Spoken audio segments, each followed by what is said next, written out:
नमस्कार, स्वागत है आपका। मैं हूं आपके साथ करिश्मा राय तंवर और आप देख रहे हैं हमारा खास कार्यक्रम जिसका आज का मुद्दा है सर्वे, संग्राम और सच। जी हां, योगी सरकार राज्य में मदरसों का मेगा सर्वे करा रही है। इसका मकसद गैर मान्यता प्राप्त मदरसों की पहचान करना और उनकी फंडिंग का पता लगाना है।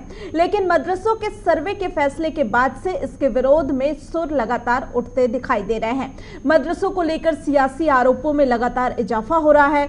मुस्लिम धर्मगुरु इसे सरकार की दखल बता रहे हैं, तो वहीं सरकार इसे शिक्षा स्तर में विकास से जोड़कर बता रही है। सर्वे के विरोध के बावजूद सरकार अपने फैसले पर कायम है। सभी जिलों में अफसरों की टीम कस्बों और गांव में जाकर सर्वे कर रही है। इसी बीच ऑल इंडिया इमाम एसोसिएशन के अध्यक्ष मौलाना साजिश रशीदी ने विवादित बयान दिया। रशीदी ने मुस्लिम समुदाय के लोगों से कहा कि अगर कोई इस तरह का नोटिस लेकर आता है तो उसका चप्पल जूतों से स्वागत किया जाए।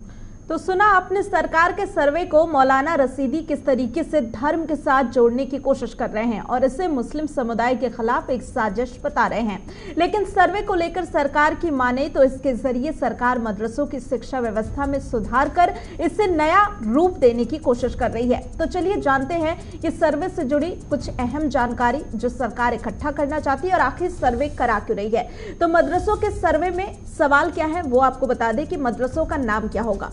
ये तमाम जानकारी सर्वे के दौरान हासिल की जाएगी। संचालन करने वाली संस्था का नाम क्या है, इसके साथ ही स्थापना का साल कौन सा था, कौन से साल में मदरसे की स्थापना हुई थी, किराए के भवन में है या फिर निजी भवन में मदरसा चलाया जा रहा है, ये तमाम डिटेल सर्वे के दौरान इकट्ठा की जाएंगी। बिल्डिंग जहां पर मदरसा चल रहा है वो सुरक्षित है या फिर नहीं है, किसी तरीके से कोई खतरा बच्चों के लिए ना हो, इन चीजों का ध्यान भी इस दौरान रखा जाएगा। फर्नीचर, शौचालय, बिजली आपूर्ति, तमाम ऐसी सुविधाएं हैं उसका पूरी तरीके से पालन किया जा रहा है या नहीं, वहां पर ये सुविधाएं उपलब्ध हैं या फिर नहीं, छात्र छात्राओं और शिक्षकों की संख्या कितनी है, इन तमाम डिटेल्स को सर्वे के दौरान इकट्ठा किया जाएगा। ये तमाम सवाल होंगे। पाठ्यक्रम की जानकारी भी इस सर्वे के दौरान ली जाएगी कि आखिर बच्चों को क्या कुछ शिक्षा वहां पर दी जाती है। आय का स्रोत और साधन क्या है, आखिर मदरसों के चलन के लिए आय का स्रोत क्या है, पढ़ने वाले छात्र किसी दूसरे स्कूल में भी नामांकित हैं या फिर नहीं, इस सवाल का जवाब भी सर्वे के दौरान लिया जाएगा। और इसके साथ ही किसी गैर सरकारी समूह संस्था से मदरसे की संबद्धता तो नहीं है, इसे लेकर भी डिटेल इकट्ठा की जाएगी, जानकारी हासिल की जाएगी। अब सरकार का सर्वे को लेकर मकसद क्या है वो भी आपको बता दें कि मदरसों का रिकॉर्ड दुरुस्त करना, तमाम ये मकसद हैं जो सरकार बता रही है। मदरसों की शिक्षा व्यवस्था को बेहतर करना सबसे अहम मकसद सरकार की तरफ से बताया जा रहा है। इसके साथ ही साथ ये भी कहा जा रहा है कि बच्चों को अच्छी शिक्षा मुहैया करवाना सरकार का मकसद है और इस वजह से इन मदरसों में सर्वे कराया जा रहा है। साथ ही साथ मदरसों में क्या पढ़ाया जा रहा है ये जानना भी जरूरी है ताकि बच्चों को अच्छी से अच्छी शिक्षा मिल सके। सभी मदरसों तक सरकारी मदद पहुंचाना सरकार का मकसद है जिसके चलते ये सर्वे कराया जा रहा है। इसके साथ ही मदरसों की फंडिंग का पता लगाना भी सरकार का सर्वे है, मकसद है इस सर्वे को लेकर, ताकि किसी भी तरीके से कोई भी गलत गतिविधि इन मदरसों में ना हो सके। तो सरकार की तरफ से यही कहा जा रहा है कि बच्चों को अच्छी से अच्छी शिक्षा दी जा सके, इसके लिए ये सर्वे कराया जा रहा है। और लेकिन अब इस पूरे मामले पर राजनीति भी शुरू हो रही है। वहीं जिस तरीके से इसे लेकर कई सवाल उठाए जा रहे हैं उसी पर चर्चा करेंगे और तमाम गेस्ट भी हमारे साथ बने हुए हैं।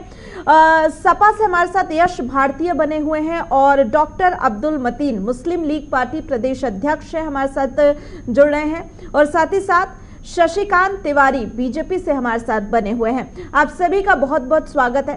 सबसे पहले डॉक्टर अब्दुल मतीन जी, मैं आपके पास ही आऊंगी क्योंकि जिस तरीके से सवाल उठाया जा रहा है, जिस तरीके की बातें की जा रही हैं सर्वे को लेकर, वो काफी अलग है। क्योंकि सरकार कह रही है कि वो मदरसों की स्थिति बेहतर करना चाहती है, वहां पर बच्चों को अच्छी से अच्छी शिक्षा मिले, तमाम सुविधाएं मिले, इसके लिए मदरसों का सर्वे करना चाहती है। तो इसमें क्या दिक्कत है? आपने करिश्मा जी बेसिक बात क्या है, ये है कहीं पे निगाहें कहीं पे निशाना। जो सरकार के द्वारा मान्यता प्राप्त मदरसे हैं वो तकरीबन 15,000 के करीब हैं। 15,000 मदरसे जो हैं वो पोर्टल पे हैं। उनके डीएमओ से लेकर के एडीबीएसए से लेकर के और तहसीलदार से लेके सारी जांचें हुई हैं, वो ऑलरेडी पोर्टल पे हैं। उनका सब सर्वे आ चुका है, उनके बारे में सारी चीजें मौजूद हैं। मेरा एक सवाल है भाजपा के लोगों से कि ये बताएं, क्या उन्होंने वहां पर कोई एक नलकूप लगाया कि बच्चा पानी पी ले? क्या वहां पे कोई टॉयलेट बनवाया कि जिससे वो टॉयलेट चले जाए? क्या वहां पे बिजली का बिल जमा किया? क्या वहां पर पंखे लगवाए? कौन सी ऐसी मूलभूत सुविधाएं हैं जो उन्होंने वहां पे दी? एक बात। दूसरी बात यह है कि 5 करोड़ के करीब मुसलमानों की उत्तर प्रदेश में आबादी है। 560 मदरसे हैं जो ग्रांट इन रेट पे हैं, 560 के करीब, मुझे 1-2 ज्यादा कम। तो उसके हिसाब से अगर आप परसेंटेज निकाल लीजिए तो कितना परसेंटेज आएगा? वो शायद पॉइंट कुछ में आएगा। तो इस तरह से जो मदरसे ऑलरेडी हैं।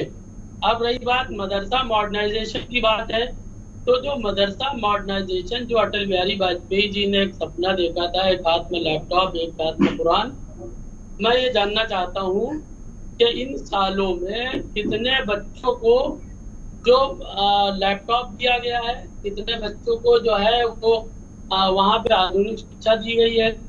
और मेरे अपने इल्म में यह है कि 2015 से, जब से योगी 14 से सरकार आई है, उसके 1 साल बाद से जो साइंस टीचर हैं, जो भारत सरकार जिसमें 80% 85% देती है और 15 या 18-20% जो है स्टेट गवर्नमेंट देती है। तो जो भारत सरकार जो अपना अनुदान देती थी, वो 2015 से वो अनुदान नहीं दिया जा रहा है। जो टीचर्स की तनख्वाहें हैं, अब मुसलमानों में ये कॉन्सेप्ट तो है नहीं कि वही ऊपर तंगाली हो तो खुदकुशी कर लो। अगर ये कॉन्सेप्ट होता तो बहुत बड़ी तादाद में लोग खुदकुशी कर लेते। पैसा दे नहीं रहे हैं, किसी तरह की मूलभूत सुविधाएं दे नहीं रहे हैं। ठीक है, आपकी बात मैंने मान ली। आप जो चीजें कह रहे हैं वो मैंने वैलिड मान ली, और इसके लिए आप अपनी आवाज भी उठा सकते हैं कि आखिर जो सरकारी मदरसे हैं वहां से सरकार क्या कर रही है, क्या कुछ सुविधा दे रही है, उस पर आप सवाल उठाइए, उस पर आपको पूरा अधिकार है उठाने का। लेकिन अब सवाल ये उठता है कि अगर प्राइवेट ऐसे गैर मान्यता प्राप्त जो मदरसे हैं उनमें सरकार सर्वे करना चाहती है तो उसमें दिक्कत क्या है? यही तो बता रहे भाई, सर्वे के पीछे इंटेंशन क्या है? सरकार की क्या इंटेंशन है? मैंने अभी ग्राफिक्स के जरिए भी आपको बताया कि सरकार यही कह रही है कि वहां पर शिक्षा व्यवस्था बेहतर करनी है। देखिए, अगर सरकार के शिक्षा व्यवस्था बेहतर चाहिए तो जो मान्यता प्राप्त मदरसे हैं जिनके सारे डाटा मौजूद हैं उनको सरकार ने एक्सेप्ट किया। आपने जब तक सर्वे, एक बात बताइए, जब तक सर्वे नहीं होने वाला था, इससे पहले आपने कभी ये बात उठाई क्यों नहीं? इससे पहले आपने सरकार से ये सवाल उठाया क्यों नहीं कि भाई आप आते, आप कहते देखिए ये आपके मदरसे हैं, आप यहाँ पर क्या व्यवस्था दे रहे हैं, आप उस पर सवाल उठाते, उस पर हम भी सवाल उठाते। अब जब सरकार मदरसों का सर्वे करने पहुंची है तब आपको याद आ रहा है कि जो सरकारी मदरसे हैं वहां पर ये सुविधाएं नहीं है। और एक बात बताइए, जिस तरीके से मौलाना रशीदी की तरफ से कहा जा रहा है कि अगर कोई भी ऐसा नोटिस लेके आए तो जूते चप्पल से उसका स्वागत करे, ये किस तरीके की भाषा है? क्या मदरसों में ये सिखाया जाएगा? करिश्मा जी, आपने रशादी साहब से तो अभी बात कर ही ली है। बेसिक बात पे आइए। देखिए, जैसे ही योगी सरकार सेकंड टर्म में आई तो योगी जी ने बाकायदा ऐलान कर दिया कि किसी भी मदरसों को हम ग्रांट पे नहीं लेंगे, बल्कि वो मतलब लाइन में खड़े हुए हैं बहुत से मदरसे के, उनको ग्रांट पे लिया जाए। उनके बिल्डिंग स्ट्रक्चर ये सारी चीजें कंप्लीट हैं, उनको जब ग्रांट पे नहीं ले रहे, जो मान्यता प्राप्त मदरसे हैं उनमें मैं कह रहा हूँ एक पानी की टोटी लगवाई है कहीं पे। तो आपने अभी तक इस पे सवाल क्यों नहीं उठाया? आप उठाते अगर आपको लग रहा है कि वहाँ पर सुविधा मुहैया नहीं कराई जा रही है। आप ठीक है, आप कहिए, आप फिर अगर आपको ऐसा लगता है तो आप कहिए कि हाँ देख लीजिए हमारे प्राइवेट मदरसों का सर्वे कर लीजिए, उसमें क्या सुविधा है क्या नहीं है उसे देख लीजिए, और आपके सरकारी मदरसों में क्या है उससे भी आप लेकर सवाल उठाइए। यहाँ पर तो ये मुद्दा पूरा घूम गया है। इसे अलग, आप जिस तरीके से रशीदी साहब कह रहे हैं वो तो धर्म से जोड़ रहे हैं कि आप धर्म को लेकर आप मुस्लिम समाज को बदनाम करना चाहते हैं। क्या क्या चीजें वो कह रहे हैं? आप कह रहे हैं जूते चप्पल से स्वागत करेंगे, तो ये चीजें तो सही नहीं है। आपको अगर कोई दिक्कत है तो आप उस पर सवाल उठाइए, लेकिन सर्वेक्षण से रोकना कहां तक सही है? बिल्कुल करिश्मा जी, आप बिल्कुल सही कह रही हैं। जो मदरसा मान्यता प्राप्त टीचर एसोसिएशन है, जो आधुनिक टीचर एसोसिएशन है, उसने महीनों जंतर मंतर पे धरना प्रदर्शन लगाया है। अब आप लोग ना दिखाए तो मैं क्या करूं? भाई मदरसा एसोसिएशन जा रहा है और महीनों वहां आश्वासन दिया जा रहा है तनख्वाहें आएंगी, वो कुछ नहीं हो रहा है। जिनके डाटा ऑलरेडी मौजूद है, जब उनका कुछ नहीं हो रहा है, तो ये तो सिर्फ खालिस और खालिस के 4% मुसलमानों की आबादी का 4% हिस्सा ही मदरसों में पढ़ता है। और उसमें से वो मदरसे आप निकाल दीजिए जो एडेड और मान्यता प्राप्त मदरसे हैं, उनकी तो संख्या निकाल दीजिए, 2% वो निकाल दीजिए। अब बचे 2%। जो 2% मदरसे हैं, उन मदरसों में बेसिक इंटेंशन ये है कि ये मदरसे बंद हो जाए। ये जो चुटकी चंदे से जो मदरसे, जो कौम के लोग अपनी खैरात, ज़कात और अपनी तमाम गाढ़ी कमाई को मदरसे में लगा करके, और वो बच्चे दीनी तालीम, जो संविधान का अधिकार है, जो भारत में रहने वाला हर भारतीय का अधिकार है, कि वो अधिकार आपसे कौन ले रहा है डॉक्टर अब्दुल? वो अधिकार आपसे कौन ले रहा है? किसी ने ऐसा कहा कि वो अधिकार आपसे वापस लिया जा रहा है? मदरसे किसी से ग्रांट नहीं चाह रहे हैं। ठीक है डॉक्टर अब्दुल, आपकी बात मैंने मान ली, आपकी बात मैंने मान ली, ठीक है, लेकिन वो अधिकार आपसे ले कौन रहा है? करना, मुसलमानों को बदनाम करना, मदरसे को बदनाम करना, ये इंटेंशन है। ये जो बहुसंख्यक हिंदू हैं, इनको खुश करने के लिए कि देखिए मदरसे के साथ मैंने जो है ये कर दिया, मदरसों को मैंने जो है ये कर दिया, सबको हलाकान परेशान कर दिया, ये इंटेंशन। लेकिन ये तो इंटेंशन नहीं दिखाई जा रही ना, सर्वे में आपसे ऐसी चीजें तो कही नहीं जा रही। ये तो आपने कहा है, इसमें से एक चीज भी सरकार की तरफ से नहीं कहा गया। सरकार की तरफ से क्या इंटेंशन है वो मैंने आपको बता दी। चलिए आपके सवाल का जवाब भी ले लेते हैं, शशिकांत तिवारी जी हमारे साथ बने हुए हैं। ठीक है, आपके सवाल का जवाब भी ले लेते हैं, शशिकांत तिवारी जी हमारे साथ बने हुए हैं। शशिकांत जी, बीजेपी से मेरे को ये जवाब चाहिए कि जो सवाल उठाया जा रहा है डॉक्टर अब्दुल की तरफ से कि ठीक है आप सर्वेक्षण कराना चाहते हैं, सर्वे कराना चाहते हैं, कराइए, उसमें दिक्कत नहीं है, लेकिन उसके पीछे जो एजेंडा है, जो मंशा है, जो इंटेंशन है, वो गलत है।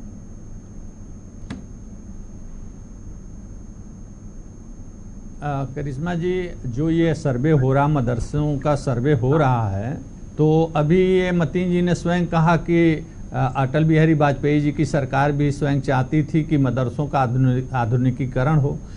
उसके बाद अभी आपने सुना होगा कि पिछली सरकार में ही हमारे देश के प्रधानमंत्री आदरणीय मोदी जी ने कहा था कि हमारे जो भी ये बच्चे हैं जो मदरसों में पढ़ते हैं, इनके हाथ में, एक हाथ में कुरान और एक हाथ में लैपटॉप कंप्यूटर होना चाहिए।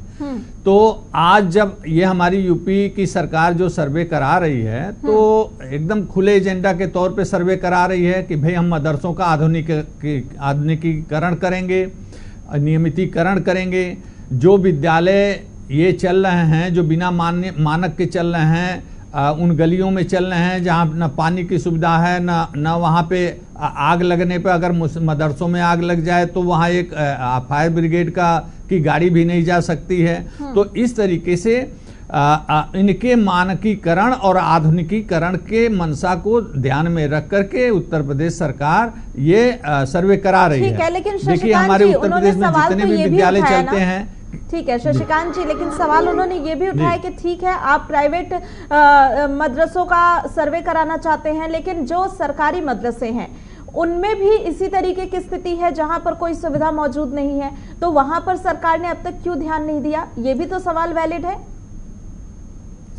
देंगे अभी तो ये शुरुआत है, अभी तो ये शुरुआत है। कोई मदरसा छूटेगा नहीं, सबका सर्वे होगा, सबका आधुनिकीकरण होगा, सबका मानकीकरण होगा। और देखिए मदरसे के सर्वे में कौन जा रहा है? बीएसए जा रहा है। बीएसए उत्तर प्रदेश के किसी भी स्कूल में कभी भी जा सकता है। उसके बाद से एसडीएम जा रहा है। एसडीएम को यह हक प्राप्त है कि वो उत्तर प्रदेश के किसी भी विद्यालय में, जो राजकीय विद्यालय हो, गैर राजकीय विद्यालय हो, गैर मान्यता प्राप्त विद्यालय हो, कहीं भी एसडीएम जा सकता है, क्योंकि वहाँ की व्यवस्था देखने जाते हैं। ये इसमें जो एक डीएमओ भी शामिल है, इसमें अल्पसंख्यक अधिकारी भी शामिल है। तो ये जो टीम जा रही है वो ये देखने जा रही है कि बच्चों का बेहतरी किसमें है। इन लोगों का जो रोना है, ये जो मौलाना लोगों का रोना है, ये तो अपने लिए रोना है। इनका बच्चों से कोई लेना देना नहीं।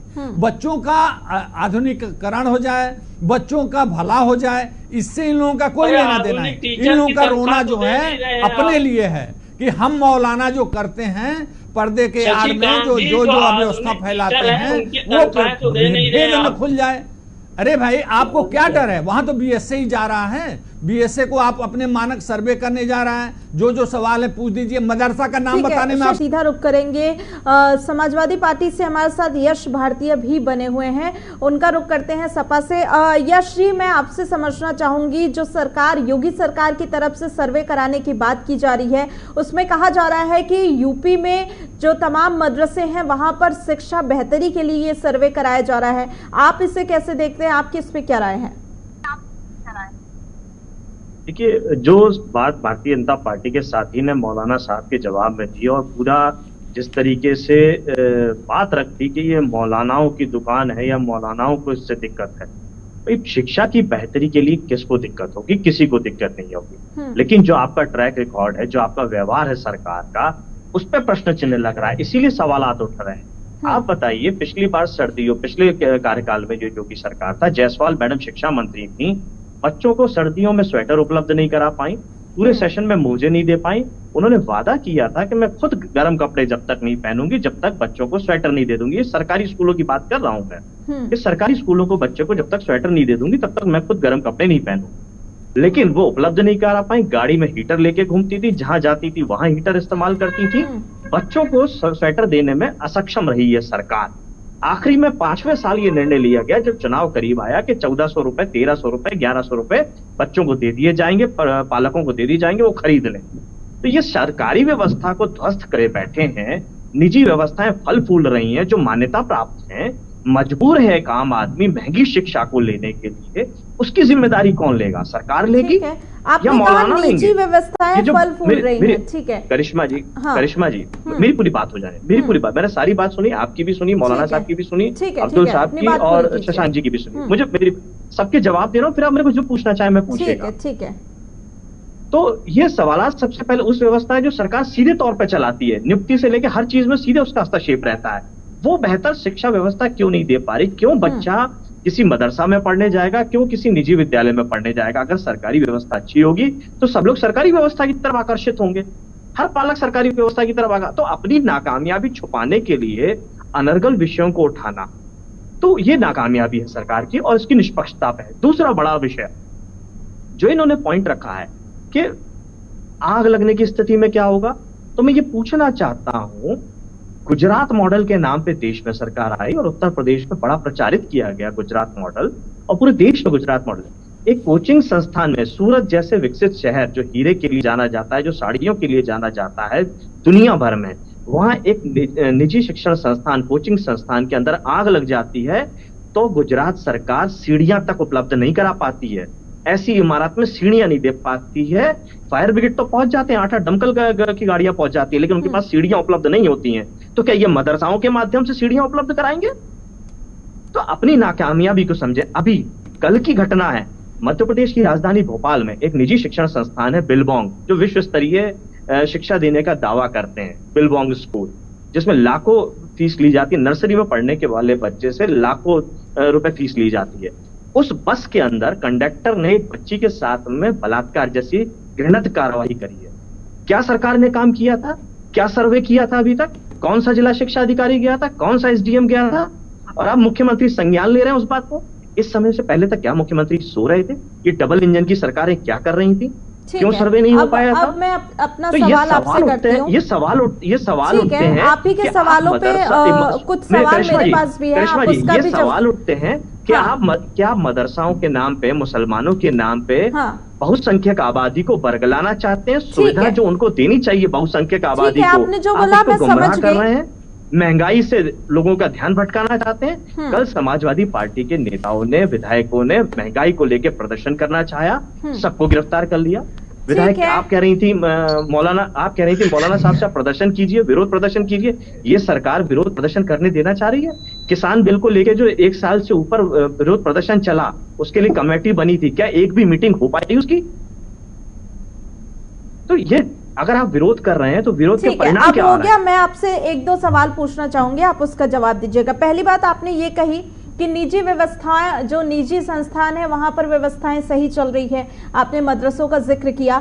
तो एक बात बताइए, अगर व्यवस्थाएं सही चल रही हैं तो जांच हो जाने दीजिए, उसमें दिक्कत क्या है? जो सही होगा वो सामने आ जाएगा। नहीं, अब आप मेरे सवाल सुनिए, ठीक है? नहीं, मैंने आपसे आपने मेरी बात को ही घुमा दिया। मैंने आपसे कहा ही नहीं कि वो व्यवस्था ठीक चल रही कि नहीं। मैं सरकारी व्यवस्था खराब चल रही, मैं तो यह बात कह रहा हूं। आपने ये भी कहा कि अगर निजी व्यवस्थाएं दुरुस्त चल रही हैं, सही चल रही हैं, तो उससे दिक्कत है। करिश्मा जी, मैंने ये नहीं कहा। करिश्मा जी, मैंने ये नहीं कहा। मेरी बात को आप गलत मत ले जाइए। मैंने कहा सरकार का जिस चीज पे सीधा हस्तक्षेप है, क्या वो व्यवस्थाएं ठीक चल रही हैं? तो अगर सरकार का मुख्यमंत्री ने जाके अस्पतालों पे ये बात नहीं मतलब तो नहीं है कि प्राइवेट मदरसों में सर्वे नहीं करा सकते, उसमें हस्तक्षेप नहीं कर सकते, उसकी जांच नहीं कर सकते, इसका ये मतलब निकलता है? करिश्मा जी,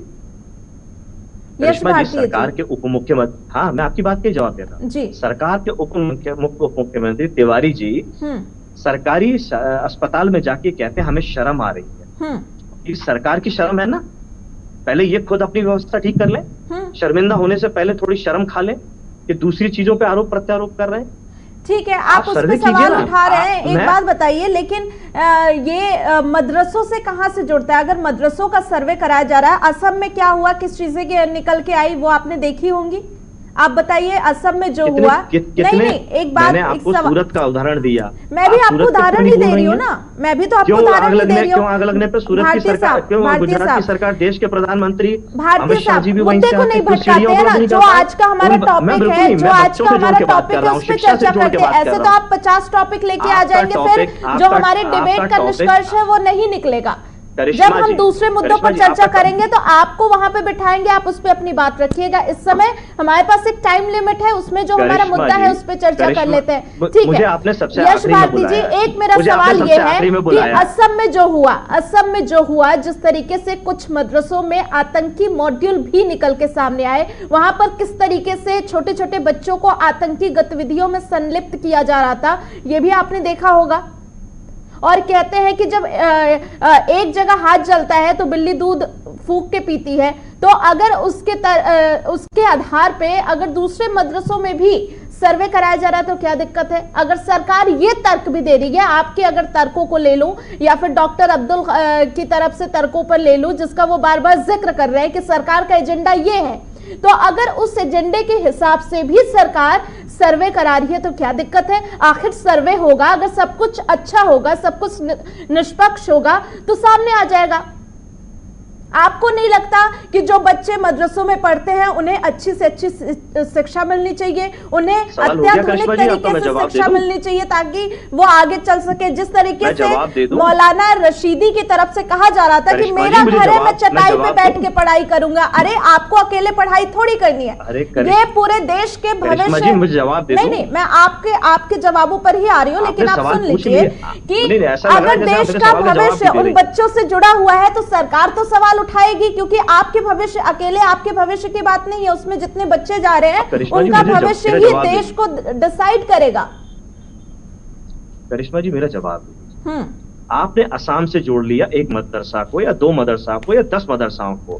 मैं कह रहा हूँ 100 मदरसे खराब होंगे तो क्या दुनिया भर के मदरसों को हम खराब बोलने लगेंगे? जो हमारे देश में संचालित है वो भी हमारे सारे मदरसे अगर सर्वे करा लेते हैं ना, क्या मुझे बोलने देंगे या आप ही जवाब देंगे? मेरा जवाब, अगर आप कुछ गलत बोलेंगे तो मैं आपको टोकूंगी ना। हाँ, तो मुझे बोलने दीजिए, फिर आप मेरी बात पे सवाल कीजिएगा ना, मैं जवाब दूंगा, आपकी बात भी सुनूंगा। आप मुझे शांति से सुन लीजिए। करिश्मा जी, मुझे ये बताइए, कुछ मदरसे खराब है, जांच हुई, उनकी कार्रवाई हुई, किसने विरोध किया, लेकिन जांच तो निष्पक्ष हो। अभी एक आरएसएस के कार्यकर्ता का ये बयान आया है कि आरएसएस बम बनाता है, बम धमाके करता है, तो मैं क्या सारे लोगों को आरोपी बना दूं? दूसरी बात, भारतीय जनता पार्टी ने भोपाल, मध्य प्रदेश की राजधानी भोपाल से लोकसभा में टिकट दिया, सांसद बनवाया प्रज्ञा ठाकुर को, जिसके ऊपर मालेगांव मस्जिद में उसकी गाड़ी उपयोग हुई है, यह अभी साबित हो गया कोर्ट में। एनआईए ने रिपोर्ट दी है कि हाँ, प्रज्ञा ठाकुर के नाम से वो गाड़ी थी। तो ये आतंकवादी की घटना तो भारतीय जनता पार्टी के सांसद सम्मिलित है उसमें। तो मुझे लगता है मैं सारे भारतीय जनता पार्टी के सांसदों को कह दूं कि सब आतंकवादी गतिविधियों में शामिल होते हैं, सब पे कार्रवाई होनी चाहिए, सबकी जांच होनी चाहिए। तो क्यों भारतीय जनता पार्टी ने ऐसे व्यक्ति को टिकट दिया जो पहले से आतंकवादी घटना की जांच के घेरे में था, जमानत पे था, और अब तो उनके ऊपर आरोप सिद्ध हो गए हैं। इसी की सरकार ने एनआईए की रिपोर्ट भी दे दी है कि हाँ, गाड़ी संलिप्त थी, प्रज्ञा ठाकुर के नाम की गाड़ी थी। क्यों इस्तीफा नहीं ले रही है भारतीय जनता पार्टी उससे? एक तरफ मोदी जी कहते हैं मैं दिल से माफ नहीं करूंगा, और दूसरी तरफ ऐसे आतंकवादी घटना वाले लोगों को सांसद बनाने का काम करते हैं, सदन में बैठाने का काम करते हैं। जहाँ नीति नियत बनाई जाती है देश को चलाने की, संचालन करने की, कानून बनाए जाते हैं, तो आप किसी एक मदरसा को क्यों आरोपी बना रहे हैं? एक मदरसा को आपने पूरा मुद्दा ही अलग, आप एक अलग टॉपिक पे चले गए, जिस बात का मैं बार बार आपको जिक्र कर रही हूँ ना।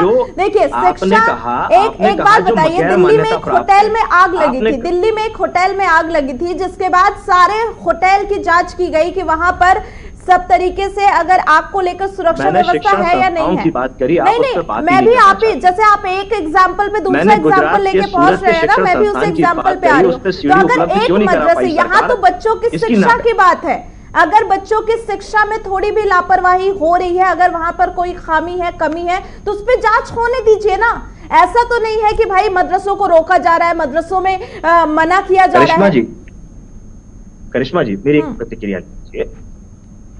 मोदी जी का जो इसका पिछला कार्यकाल था, उसमें गुजरात से एक सांसद थे भारतीय जनता पार्टी के, परेश रावल जी, जो कलाकार भी हैं, और उन्होंने एक मुहिम लगाई शिक्षा को लेकर के कि निजी शिक्षा संस्थान जो है, कोचिंग संस्थान है, वो पूरी तरीके से बंद हो जाने चाहिए, स्कूली शिक्षा जो है वो बेहतर व्यवस्था होनी चाहिए। क्या कार्रवाई करी भारतीय जनता पार्टी ने उस पर, जब उनका खुद का सांसद लगातार इस बात पर दोबारा टिकट नहीं दिया परेश रावल जी को, दोबारा सदन में भेजने का काम नहीं किया, जो बेहतर शिक्षा के लिए काम कर रहे थे, जो महंगी शिक्षा खत्म करने की बात कर रहे थे, जो अच्छी शिक्षा और सस्ती शिक्षा की बात कर रहे थे। अच्छी बातों को क्यों नहीं बढ़ाते? प्रज्ञा ठाकुर जैसे को क्यों बढ़ाते हैं ये आगे? इस सवालों का जवाब कौन देगा? जब शिक्षा की बात हो रही है, शिक्षा के स्तर की बात हो रही है, तो मैं लगातार शिक्षा की बात कर रहा हूँ, मैं शासकीय व्यवस्था की बात कर रहा हूँ। लैपटॉप कितने बच्चों को दे दिया उत्तर प्रदेश के अंदर? ठीक है, बलात्कार की घटना मध्य प्रदेश की राजधानी भोपाल में हो रही है, उस पर कितना सर्वे हो गया? ठीक है, यश भारतीय, समय की कमी है, जवाब ले लीजिए। जो हमारा मुद्दा है उसी पे बात करेंगे, दूसरे मुद्दों पर अभी हम नहीं जा रहे। शशिकांत तिवारी, मैं शिक्षा और सरकार की व्यवस्था पे बात कर रहा हूँ। ठीक है, शशिकांत तिवारी जी जवाब दीजिए। जी देखिए, समाजवादी पार्टी के ये जो वक्ता बैठे हैं, तो ये तो कंफ्यूज हैं पूरी तरीके से। कभी ये मोजे पे बात कर रहे हैं, कभी ये अस्पताल पे बात कर रहे हैं, कभी प्रज्ञा ठाकुर पे बात कर रहे हैं। विषय पे तो इन्होंने अल्टीमेटली सरकार पे तो कर रहे हैं ना बात। देखिए अल्टीमेटली सरकार, देखिए समाजवादी पार्टी वह पार्टी है कि जहां भी इन लोगों के सरकार के समय में हर कचहरी में और रेलवे स्टेशन पे ये सवाल पूछा क्या आपने इनसे? तो जो बम फोड़ता था, जब पकड़ा जाता है, सुनिए, आप धैर्य से सुनिए, आपने उनसे, अब आप बीच में मत बोलिए। अब यश भारती जी आप जवाब नहीं सुन रहे, आप जवाब नहीं सुन रहे, अब आप बीच में मत बोलिए। तुलना कर रहे हैं, हम सत्ता में हैं, अब हम सत्ता में हैं, अब जवाब सुनिए। आप सत्ता में नहीं है तो आप सवाल उठाए, आप जो सत्ता में है उसे जवाब देने दीजिए। ठीक है, वो तो हमारी सरकार पे पहुंच गए। हाँ, तो वो आपकी, अगर आप उनके कार्यकाल की बात करेंगे तो आपके कार्यकाल में क्या हुआ था वो भी तो बताएंगे ना। जैसे ब्रजेश तिवारी जी ने कहा हम शर्मिंदा है, वैसे ही शर्मिंदा है हमारी सरकार की अगर बात करें। देखिए बार-बार एक ही बात को क्यों आप दोहरा रहे हैं? विषयांतर आप हो रहे हैं बार-बार, आप जवाब सुनिए। मैं तो उप मुख्यमंत्री के वक्तव्य को बता रहा हूं कि वो शर्मिंदा है। आप शर्मिंदा है या नहीं शिक्षा व्यवस्था को लेके? हाँ सुन लिया हमने, आप शांत रहिए, आप शांत रहिए। करिश्मा जी, ये सरकार तो समाजवादी पार्टी की सरकार जब चलती थी तो हर कचहरी और हर रेलवे स्टेशन पे बम फोड़ते थे, और जो बम फोड़ता था तो उसकी ये लोग जमानत कराते थे, पैसे से मदद करते थे, अपना वकील लगा करके ये लोग जमानत कराने वाले लोग हैं, उनको बचाने वाले लोग हैं।